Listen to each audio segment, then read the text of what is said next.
Assalamualaikum warahmatullahi wabarakatuh. Perkenalkan, nama saya Rahmat Hidayat dengan NIM F231211104.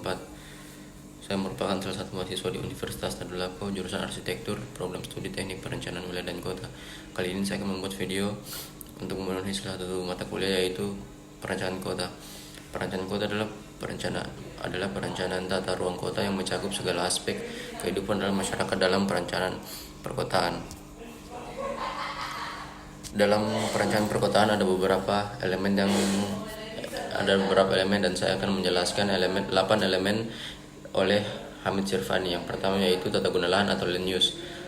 Prinsip land use adalah pengaturan penggunaan lahan untuk menentukan pilihan yang terbaik dalam mengalokasikan fungsi tertentu sehingga kawasan tersebut berfungsi dengan seharusnya. Tata guna lahan merupakan rencana 2 dimensi berupa denah peruntukan lahan sebuah kota. Ruang-ruang 3 dimensi bangunan akan dibangun di tempat-tempat sesuai dengan fungsi bangunan tersebut. Kawasan industri akan terdapat berbagai macam bangunan industri, atau di dalam kawasan perekonomian akan terdapat berbagai macam perkotaan, atau pula di dalam kawasan pemerintahan akan memiliki bangunan perkantoran pemerintah.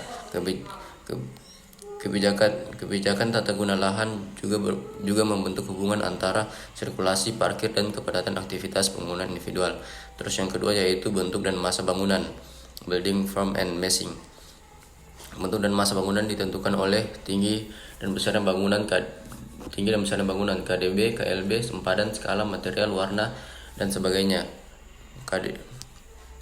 KDB adalah perbandingan antara lahan terbangun dan tidak terbangun, sedangkan KLB adalah perbandingan antara luas lahan dan luas bangunan. Terus building from and massing membahas mengenai bagaimana bentuk dan massa-massa bangunan yang dapat membentuk suatu kota, serta bagaimana hubungan antar massa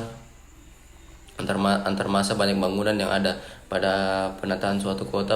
Bentuk atau hubungan antar massa seperti ketinggian bangunan, jarak antar bangunan, bentuk bangunan, fasad bangunan, dan sebagainya harus diperhatikan sehingga ruang yang terbentuk menjadi teratur, mempunyai garis langit. Yang ketiga yaitu sirkulasi dan parkir. Sirkulasi adalah elemen perencanaan kota yang secara langsung dapat membentuk dan mengontrol pola kegiatan kota, sebagaimana halnya dengan keberadaan sistem transportasi dari jalan publik, pedestrian way, dan tempat-tempat transit yang paling berhubungan akan membentuk pergerakan suatu kegiatan.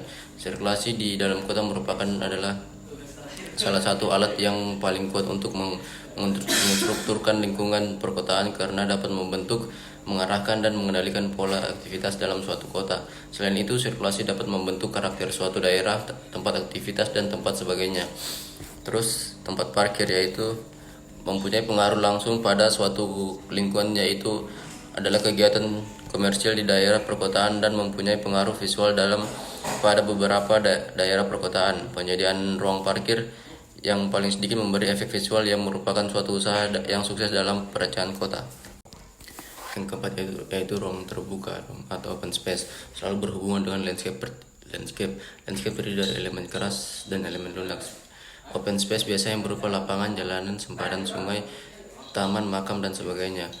Ruang terbuka terbagi dua, yaitu ruang terbuka publik dan privat. Yang contoh ruang terbuka publik yaitu seperti taman dan lapangan, sedangkan yang privat yaitu halaman rumah dan juga halaman kantor.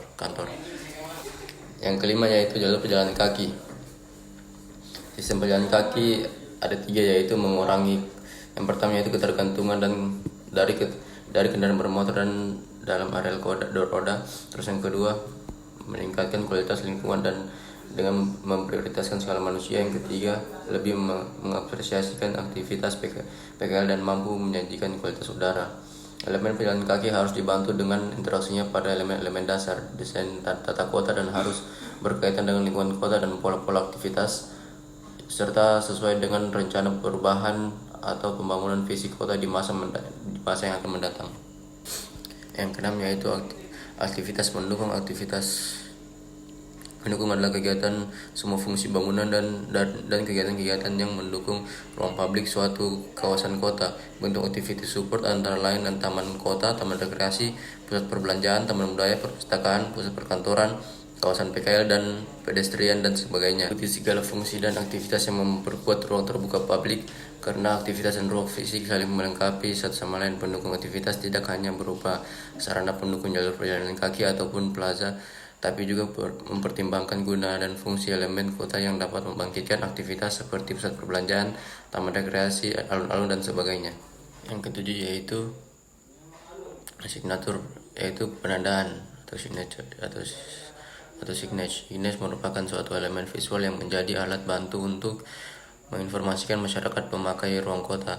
Dalam hal ini perlu diatur agar tercipta keseimbangan antara kepentingan umum dan privat.